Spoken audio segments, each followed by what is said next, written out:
Hello, my name is LJ, and you've reached me at LJ's Thriving Energy. This is my YouTube channel, and I'm so happy that you're here. If you are a subscriber, I just wanted to say thank you for hanging in there with me. I've been on kind of a spiritual hiatus. I've been trying to figure out what I want to do, how I want to do it, and I do appreciate your patience with me, so thank you so much. If you're new, please subscribe and hit the bell.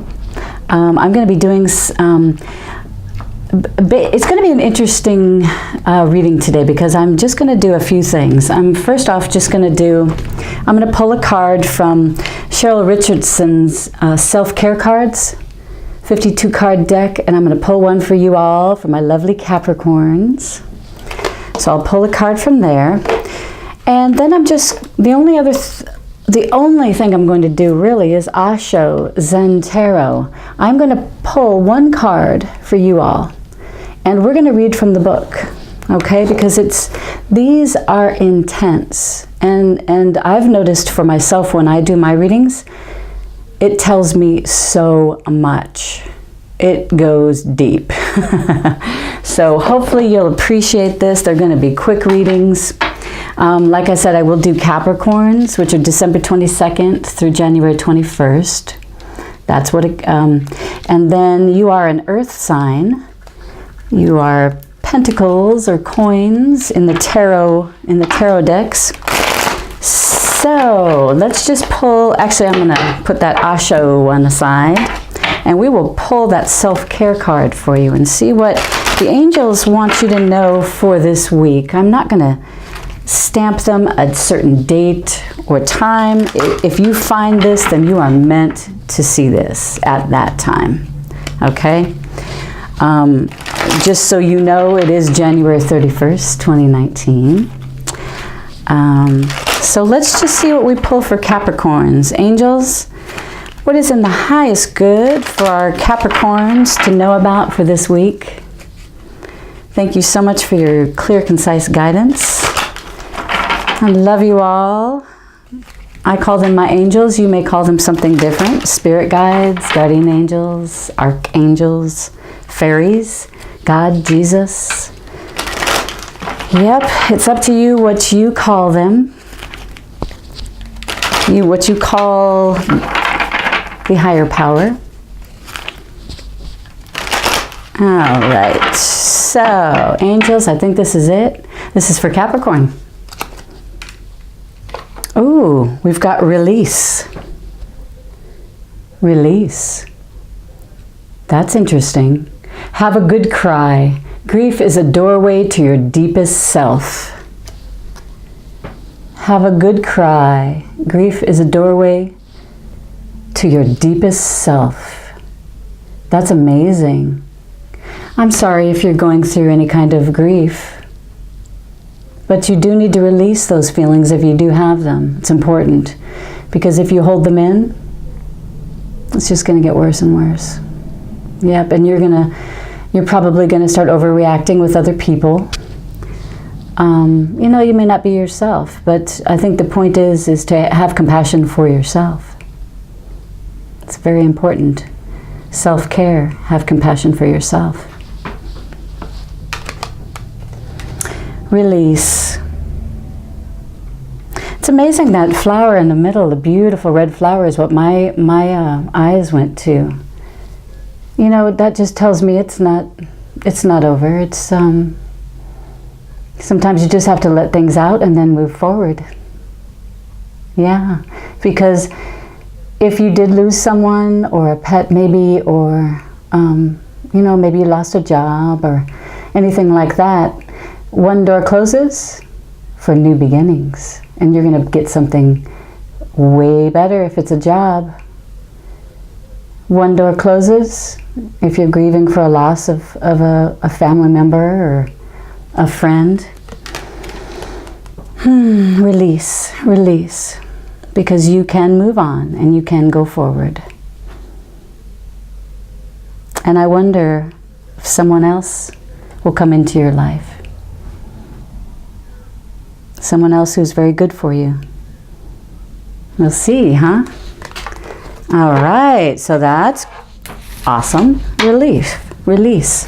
Sometimes we just need to have a good cry, right? All right, let's go into our Osho cards, our Zen Tarot.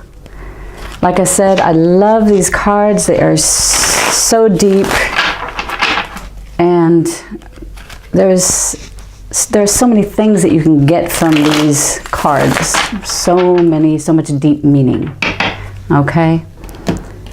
So let's see what's for Capricorns, angels. Let's see what we've got. Ah, interesting. You've got release in your self-care cards, and you've got clinging to the past. It's a water card, clinging to the past. Interesting, so memories. Clinging to the past. Let's look this one up. That is the number 5. Now 5 is pleasure, adventure, travel, human senses. That's interesting. Clinging to the past, page 106. I always like to tell numbers too, because I know a lot of you are into numerology. All right, so let me just read this to you, and I think you might find it very interesting. Hopefully you'll learn a little something from it.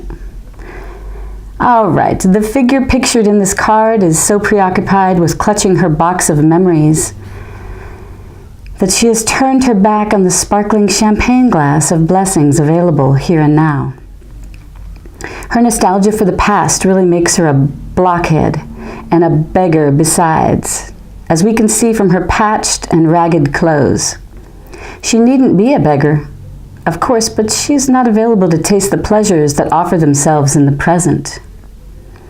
It's time to face up to the fact that the past is gone, and any effort to repeat it is a sure way to stay stuck in old blueprints that you would have already outgrown if you hadn't been so busy clinging to what you have already been through. Take a deep breath.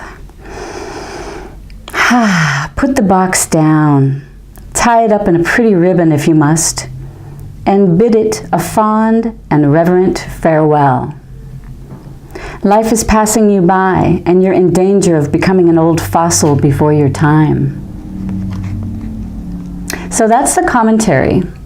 And then on the next page, this is also a minor arcana, and this is all about water, so it's all about your emotions. It says clinging to the past. These tenses, past, present, and future, are not the tenses of time. They are tenses of the mind. That which is no longer before the mind becomes the past. That which is before the mind is the present, and that which is going to be before the mind is the future. Past is that which is no longer before you. Future is that which is not yet before you. And present is that which is before you and is slipping out of your sight. Soon it will be past. If you don't cling to the past,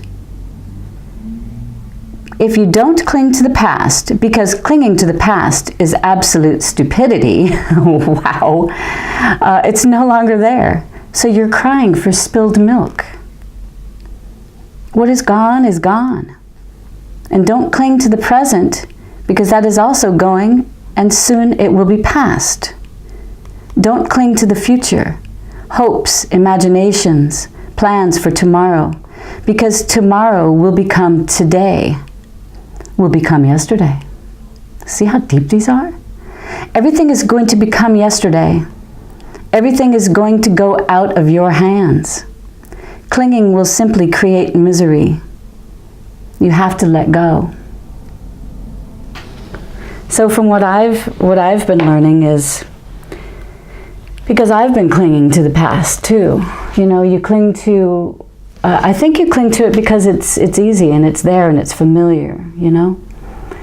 But there's that time when you have to let it go, because it's pretty deep, but once you let it go, you're opening up space to allow new to come in. And that's really what we want, right? We're constantly growing and learning. We have to constantly be growing and learning. That's what life is all about. You don't want to become stagnant. And you don't want to be stuck in the past, always looking at, well, you know, that might have worked. That worked in the past. I'm sure it'll work now. Well, why do that? Why not think of something new? Why not be creative?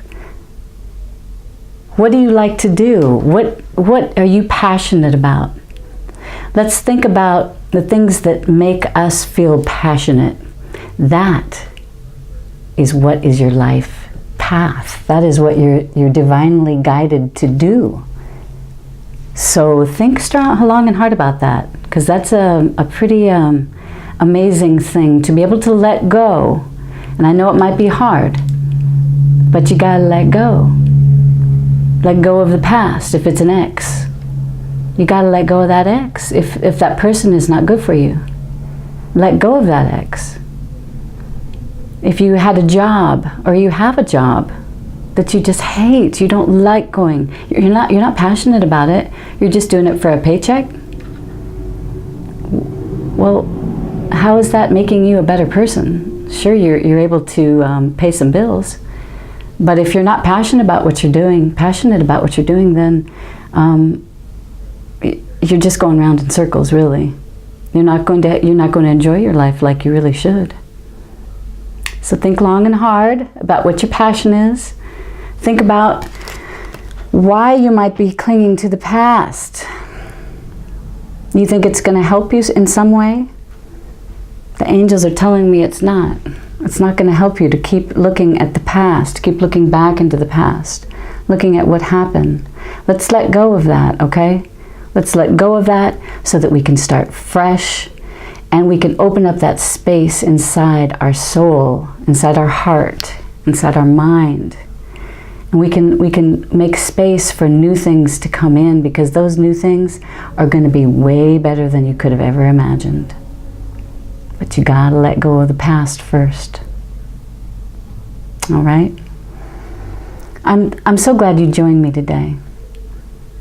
And I'm gonna hop on here every so often, and I'll give you guys another reading, okay?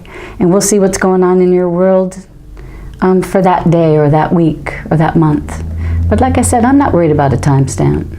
If you're watching this, you're meant to watch this at this time in your life. This message is what you need at this time in your life right now. Okay, Capricorns? I love you guys. I'm a Capricorn too, so I know I gotta let stuff go too. You might also go through your home, declutter. Like, look at things individually, and how does it make you feel? You know, how does that crystal make you feel? If it makes you feel good and happy, well, keep it. If you look at it and you say, oh God, that reminds me of my ex, I'm so mad at him, I just get rid of it. Do that with your clothing. Put everything in the middle of the room. Do a big pile of your clothes. Go through each individual piece. How does it make you feel? If it doesn't make you feel good, thank it and put it in a bag to the Goodwill, to someone else who might need it more than you. Maybe they'll see it and get a good feeling from it. So things like that. Go through your house, go through your office, go through your car, you know. Let's declutter our lives too. Get rid of the old so we can make room for the new. I'm so excited. All right, so if you liked this video, hit that like button for me, please. And I will see you soon, Capricorns. My heart goes out to you, and I send you peace, love, and happiness. All right, take care. Bye.